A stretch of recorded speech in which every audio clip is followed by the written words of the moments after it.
అన్న లేకుంటేనే మీరు నాయకులు అయ్యిండ్రా? అన్న నీడను బతికిన మీరు అన్నగారి గురించి తక్కువ చేసి మాట్లాడు మీకు మంచిదా? వారే కాదు, వారి పేరు పెట్టుకున్న వాళ్ళు కూడా ఈరోజు నాయకులుగా చలామణి అవుతున్నారు. ఆయన ప్రోత్సాహం ఇచ్చి, ఆయన భుజము తట్టి, ఆయన ఒక అవకాశం ఇచ్చిన ఓ తుమ్మల, ఓ మండల, ఓ మండవ, ఓ జానా, ఓ మాధవరెడ్డి, ఓ దేవేందర్ గౌడ్, ఓ కడియం సియరి, ఓ మోత్కుపల్లి నరసింహులే కాదు, తెలంగాణలో నాయకత్వాన్ని వహిస్తున్న కల్వకుంట్ల చంద్రశేఖరరావును కూడా ఎన్టీ రామారావు గారికి గుర్తించే రాజకీయ అవకాశాలు కల్పించిన సంగతి ఎవరు మరవద్దు. ఇది చరిత్ర.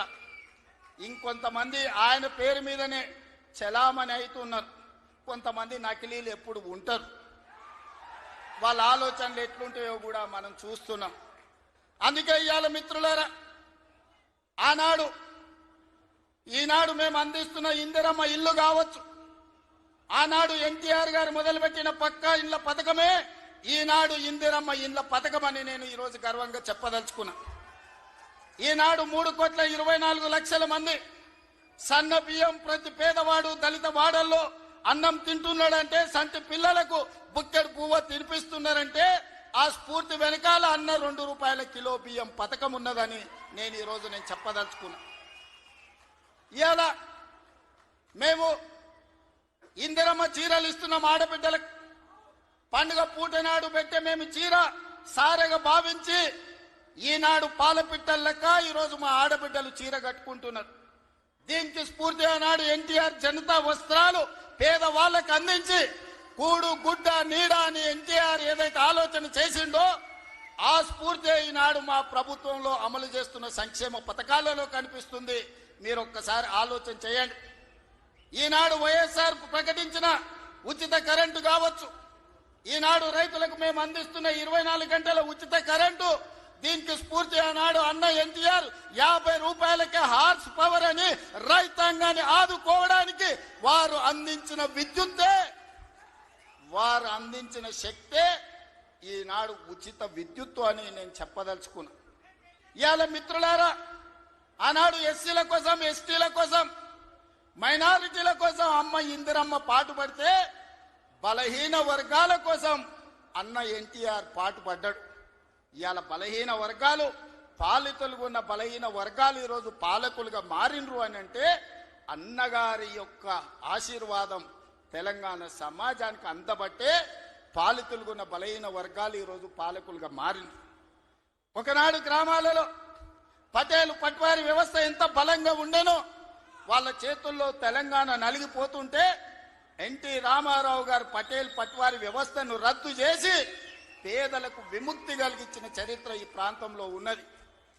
ఆనాడు ఇందిరాగాంధీ గారు సాయుధ రైతాంగ పోరాటాన్ని స్ఫూర్తిగా తీసుకొని దళితులకు, గిరిజనులకు, ఆదివాసీలకు భూ పంపకాలు చేపట్టి అసైన్మెంట్ పట్టాలు ఇచ్చి గ్రామాలలో ఉన్న పేదలకు ఆత్మ గౌరవాన్ని ఇందిరాగాంధీ గారు అందిస్తే పటేలు పట్వారి వ్యవస్థను రద్దు చేసి బలహీన వర్గాల ఆత్మగౌరవంతో బతికే అవకాశం ఎన్టీ రామారావు గారు కల్పించిండ్రు. మిత్రులారా, ఇవాళ ఎక్కడైనా చూడండి మా ప్రభుత్వం అమలు చేస్తున్న సంక్షేమం, మా ప్రభుత్వం అమలు పరుస్తున్న అభివృద్ధి ఇందిరాగాంధీ గారో ఎన్టీఆర్ గారో వారి స్ఫూర్తి కనిపిస్తుంది. ఈరోజు ఇందిరమ్మ ఆశీర్వాదం, అన్న ఎన్టీఆర్ స్ఫూర్తి ఈరోజు మా ప్రజా పాలనలో కనిపిస్తుంది, మా ప్రభుత్వంలో కనిపిస్తుంది, మా నిర్ణయాలలో కనిపిస్తుంది. అందుకే ఇందిరమ్మ మాకు ఎంత ముఖ్యమో ఎన్టీఆర్ కూడా అంతే ముఖ్యం. ఇందిరమ్మ ఒక తరం అయితే ఎన్టీఆర్ ఒక శకం. వాళ్ళిద్దరి కలయికనే ఈనాటి ప్రజాపాలన. ఈ ప్రజాపాలన ప్రజలకు అందుబాటులో ఉంది అనంటే ఒక ఇందిరమ్మ స్ఫూర్తి, ఒక ఎన్టీఆర్ యొక్క ఆలోచన విధానం ఈనాడు మేము అమలు చేస్తున్నాం. మిత్రులారా, ఇవాళ మా నిర్ణయాలు మీరు చూసిండ్రు. ఆడబిడ్డలకు ఆర్టీసీలో ఉచిత బస్సు కావచ్చు, ఆడబిడ్డలకి ఈరోజు అదానీ అంబానీలతో పోటీ పడి సోలార్ పవర్ విద్యుత్ ఉత్పత్తి కావచ్చు, ఆర్టీసీలో ఉచిత ప్రయాణమే కాదు, ఆర్టీసీ 1000 బస్సులు ఆడబిడ్డలను యజమానులను చేసి ఈ రోజు వాళ్ళని వ్యాపారాలలో రాణించే విధంగా చేసినాం.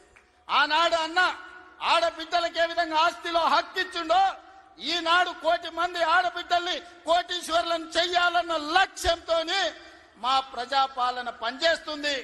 మా సీతక్క, మా బట్టి విక్రమార్క గారు దీన్ని అమలు చేస్తున్నారు. ఇవాళ మేము గర్వంగా చెప్పదలుచుకున్నాం. అన్నగారు అదే విధంగా ఇందిరమ్మ స్ఫూర్తితో 1 కోటి మంది ఆడబిడ్డల్ని ఇవాళ కోటీశ్వరులను చెయ్యాలి అని మా ప్రభుత్వం ప్రయత్నం చేస్తుంది. అందుకే మిత్రులారా, ఇవాళ మా ప్రభుత్వం రైతు రుణమాఫీ కావచ్చు, రైతు భరోసా కావచ్చు, రైతులకు ఉచిత కరెంటు కావచ్చు, రైతు రుణమాఫీ 21,000 కోట్ల రూపాయల రద్దు చేసిన విషయం కావచ్చు, ఇవన్నీ రైతుల కోసం మేము అమలు చేస్తున్న సంక్షేమ పథకాలు. ఇవాళ రైతులు పండించిన సన్న వడ్లు 500 రూపాయల బోనస్ ఇచ్చి ఈనాడు మేము కొనుగోలు చేస్తున్నామంటే రైతును రాజును చెయ్యడమే లక్ష్యంగా, వ్యవసాయాన్ని పండుగ చేయడమే లక్ష్యంగా ఈ రోజు మేము పనిచేస్తున్నాం.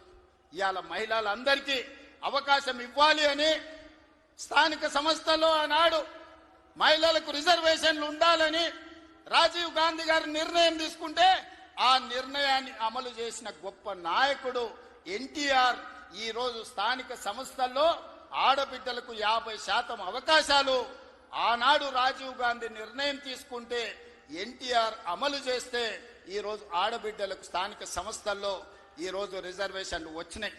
ఆ స్ఫూర్తితో ఈనాడు శాసనసభలో, లోక్సభలో మహిళలకు రిజర్వేషన్లు ఉండాలి, 33% ఇవ్వాలి అని ఈ వేదిక మీద ఉన్న మేమందరం కట్టుబడి ఉన్నాం.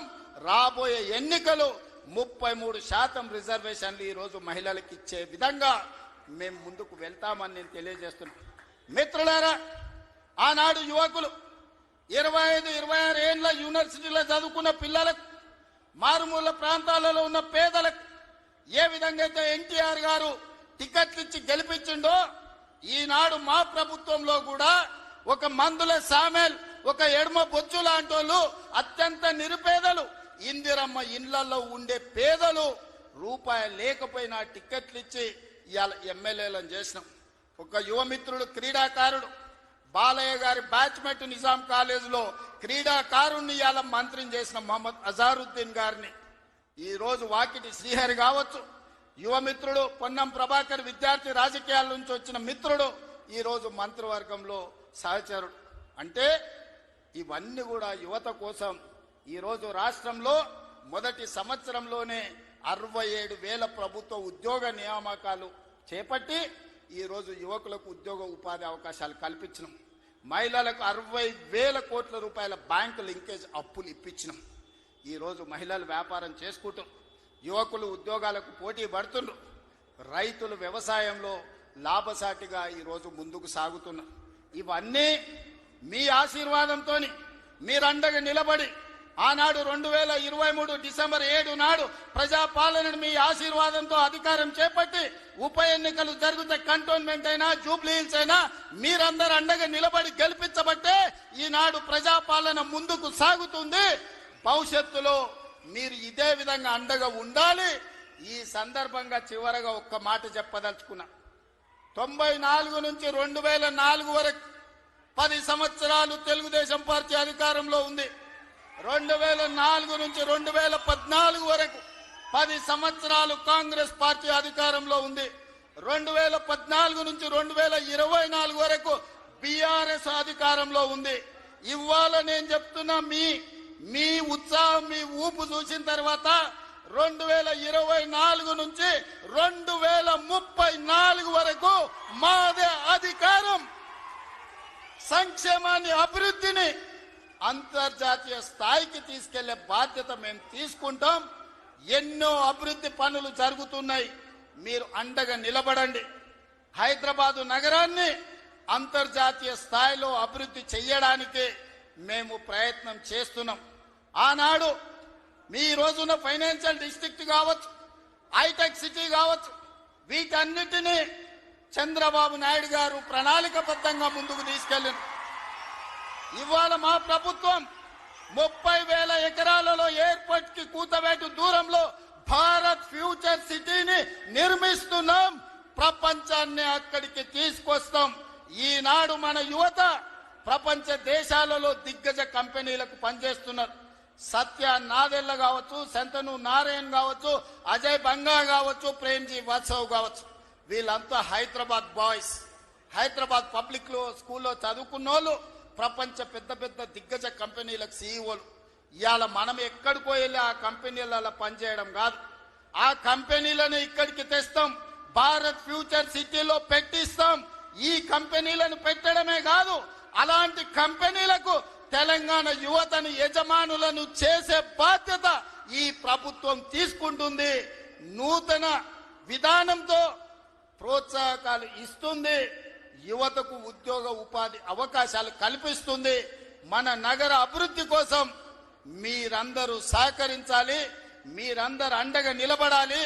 ఇంత గొప్ప కార్యక్రమాన్ని ఏర్పాటు చేసి ఈ కార్యక్రమాన్ని ఒక స్ఫూర్తిని నింపే విధంగా, ఒక ఇందిరమ్మను, ఒక అన్న ఎన్టీఆర్ ను స్మరించుకునే వేదికగా మార్చినందుకు మీ అందరికీ మనస్ఫూర్తిగా ధన్యవాదాలు, కృతజ్ఞతలు తెలియజేస్తూ మీ అందరి దగ్గర సెలవు తీసుకుంటున్న మిత్రులారా.